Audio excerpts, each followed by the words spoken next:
Este fin de semana, como ya lo advertíamos, se daba un encuentro nacional agroecológico, pero en Ecuador. Diferentes comunidades, organizaciones llegaron a este encuentro con sus propuestas y con sus acciones concretas justamente sobre la soberanía alimentaria, la producción también responsable. Lo queremos conversar entonces con nuestro siguiente entrevistado. Damos la bienvenida a Eduardo Pinzón del colectivo agroecológico. Eduardo, primero confirmar el tema del audio. ¿Qué tal, Verónica? Jorge, muy buenos días. Un gusto saludarles. Perfecto, muchísimas gracias. Eduardo, coméntanos cuál es la importancia de este encuentro agroecológico y por qué proponer además la agroecología. Bueno, primero que todo reciban un cordial saludo de quienes hacemos el colectivo agroecológico del Ecuador. Tuvimos, como ustedes mencionaron, nuestro 13º encuentro nacional aquí en el Cantón Quito, pero en el noroccidente, en lo que se conoce como el Chocó Andino. Nos reunimos aquí en la parroquia de Pacto. Estuvimos alrededor de 220 personas de 19 provincias de las 3 regiones continentales del Ecuador, la costa, la sierra y la Amazonía, todos unidos en defensa de la soberanía alimentaria y de la agroecología.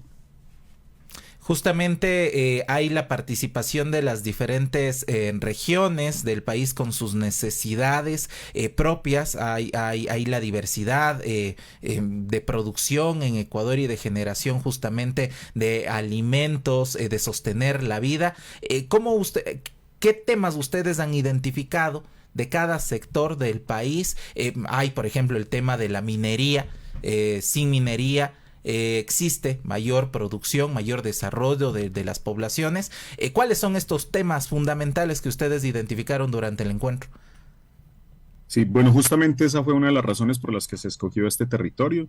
Como ustedes sabrán, el noroccidente de Pichincha también está amenazado por la minería, por el extractivismo, y justamente en este momento todo este sector está abocado a recoger firmas para declarar a Quito libre de minería. Y por esa razón se escogió este sector. Nosotros consideramos que la agroecología, que la producción sostenible, que existen las alternativas desde el punto de vista de la producción, que puede ser la alternativa al extractivismo. Y en ese sentido la agroecología puede aportar significativamente al desarrollo sostenible e integral de las comunidades, no solamente con la producción de alimentos, sino también con la posibilidad de la comercialización de esos alimentos en todos los territorios de los diferentes lugares en donde puede llegar estos alimentos. Adicionalmente, aquí también hay otras propuestas como el turismo comunitario, el desarrollo de otras alternativas que son bien interesantes y que están evidentes, son evidentes porque se desarrollan ya aquí en este territorio, que tiene un gran potencial, con una gran agrobiodiversidad y unos lugares hermosos para visitar.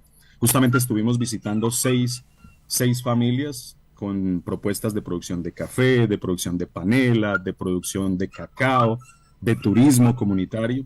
Y dentro de los temas, bueno, nosotros como colectivo agroecológico, durante todos estos 15 años de trabajo que ya llevamos fortaleciendo y fomentando la agroecología, hemos trabajado en 4 ejes fundamentales. Lo que tiene que ver con la comercialización, los circuitos cortos de comercialización, lo que tiene que ver con la producción directamente, lo que tiene que ver con la formación en temas de agroecología y finalmente el consumo responsable. Estos fueron los 4 ejes de trabajo donde estuvimos estas delegaciones trabajando no solamente en lo que estamos haciendo ya en estos temas, sino también en las cosas que podríamos hacer a futuro de manera articulada y coordinada en los territorios y a nivel nacional. Ahora también, una de las, digamos, el contexto que está acompañando este encuentro de productores agroecológicos es además que el movimiento indígena se encuentra en diálogo con el gobierno nacional. Una de las mesas ha sido el tema de del precio justo, de la comercialización justo. Además, ¿qué tiene que decir el colectivo agroecológico en este tema? ¿Por qué es necesario plantear precios justos para los productos agrícolas? Sí, justamente también fue uno de los espacios de reflexión, una especie de valoración sobre todo lo que fue la movilización, los 18 días de movilización, en la que los miembros del colectivo agroecológico participaron activamente en diferentes territorios, tanto en Quito como en las diferentes provincias donde hubo procesos de movilización, y también hubo un aporte muy significativo del colectivo agroecológico en términos de las cocinas o las ollas comunitarias. Se hizo presente el colectivo agroecológico allí ayudando a coordinar estos espacios y la olla comunitaria como un emblema de reciprocidad y de unidad entre el campo y la ciudad. Y justo reflexionábamos sobre estos temas también dentro del colectivo. El precio justo tiene que ser todo el tema del desarrollo integral y la propuesta de la reforma agraria y la deuda histórica que tiene el Estado con los sectores rurales. Es un tema que se discutió dentro del colectivo. Y en cuanto a los precios justos, consideramos que debe ser así. Esta debe ser una de las cosas con las que se tiene que trabajar. El colectivo agroecológico y sus miembros se van a unir a estas mesas de debate para que podamos empezar a trabajar en la concreción de esta política pública. Es muy triste que los campesinos, con lo fuerte que es el trabajo en el campo, sigan recibiendo precios tan injustos por sus productos, y es una cosa que se tiene que empezar a parar. Los costos de producción digamos, los costos de venta no reflejan nunca los costos de producción. Muchas veces los campesinos terminan subsidiando la producción, y eso pasa en casi todos los rubros de la agricultura, tanto en la parte agrícola como en la parte pecuaria. Por lo tanto, se tiene que trabajar para que se consoliden estos temas de los precios justos y que en definitiva los campesinos puedan recibir un pago digno para los productos, por el desarrollo y por su propuesta productiva. Y justamente desde las acciones que generan desde el colectivo agroecológico del Ecuador y otras organizaciones, ¿se encuentra presente esta agenda en la política estatal, gubernamental? Digo, porque existen, por ejemplo, avances en los tratados de libre comercio, el tema de la soberanía alimentaria se encuentra como en entredicho, este tema también de los precios justos, la intermediación. ¿Cómo ustedes ven el panorama de la política pública, la legislación en el Ecuador para que se pueda sostener los postulados, estos temas que ustedes están promoviendo? Perdón, me tuve que mover de lugar, pues estamos aquí en una zona rural y los perritos nos están haciendo un poco de ruido. Pero sí, bueno, nosotros creemos primero que el Ecuador tiene un marco legal bastante interesante para seguir fomentando la propuesta agroecológica, y tenemos una constitución bastante garantista en ese sentido, que se trabajó en el que el colectivo agroecológico también participó en la construcción en el 2008, y adicionalmente a eso algunas leyes conexas como la ley de régimen orgánico de soberanía alimentaria. Entonces, lo primero es que se cumpla la ley, por supuesto que se cumplan todos estos mandatos constitucionales, y que se pueda también seguir trabajando a nivel de territorios a través de las ordenanzas. Varias provincias ya tienen algunas ordenanzas que justamente promueven y fomentan la producción agroecológica y la comercialización agroecológica a través de los circuitos cortos de comercialización. Yo creo entonces que lo que se debe plantear y lo que el colectivo plantea es que se puedan ejecutar ya esas políticas públicas y que se puedan seguir fomentando estos espacios de comercialización directa.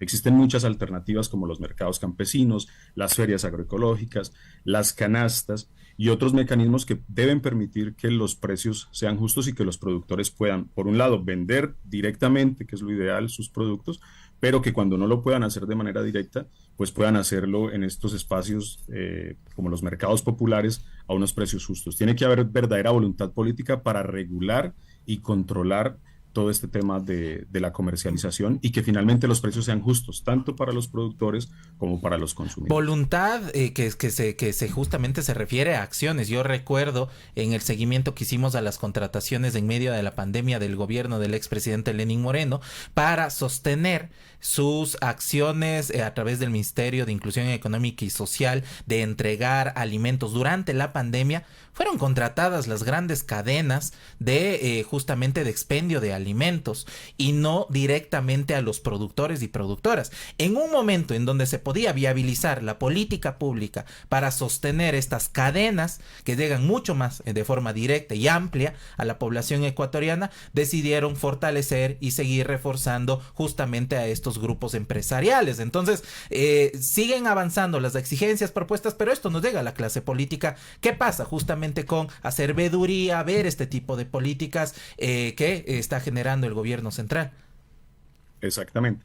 Y hacer mucho más sencillo los procesos. En términos de compras públicas, los procesos son sumamente engorrosos. Muchas organizaciones pequeñas no logran cumplir con todos los requisitos que se requieren para poder desarrollar la venta pública, y se le ponen muchísimas trabas a los pequeños y medianos productores. Los pequeños y medianos productores históricamente nunca han tenido el apoyo del gobierno ni para la producción ni para la comercialización. Entonces, para poder acceder a estos espacios de venta directa, por ejemplo, y de compra pública, los protocolos deberían ser mucho más sencillos y darles la posibilidad a estos pequeños y medianos productores que están organizados en todo el territorio nacional para que puedan también acceder a este tipo de posibilidades que ofrece el Estado, porque el Estado también es un buen comprador de alimentos. En ese sentido también una de las propuestas justamente que salió dentro de nuestro 13º encuentro es la creación de una red de distribución de productos agroecológicos. Queremos seguir fortaleciendo esto y queremos también fortalecer los sistemas participativos de garantías. Estas son las estrategias que dentro del movimiento agroecológico se tiene para fortalecer la producción, pero también para dar un sello de identidad y de reconocimiento a los procesos de producción agroecológica.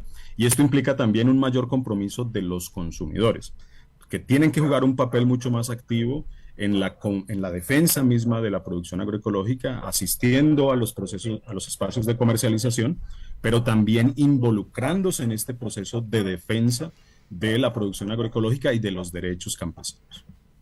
Ahora, para finalizar, Eduard, el gobierno ecuatoriano ha puesto mucho énfasis en el tema de los tratados de libre comercio. ¿Cómo, por ejemplo, la firma de estos acuerdos de alguna manera impacta sobre todo lo que tiene que ver con la agroecología y los productores? Bueno, el libre comercio ha demostrado en América Latina, en los países donde se han desarrollado estas propuestas desde hace muchos años atrás, como es el caso de México, como es el caso de Colombia, que tiene un impacto sumamente negativo sobre los pequeños y medianos productores por las diferencias significativas que existen entre los procesos de producción de estos países industrializados en donde la agricultura es subsidiada.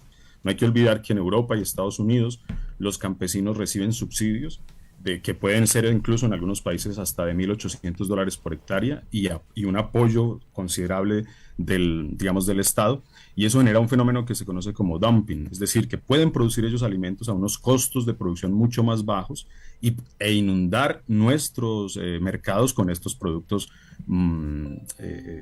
que se importan, afectando y desplazando los productos locales.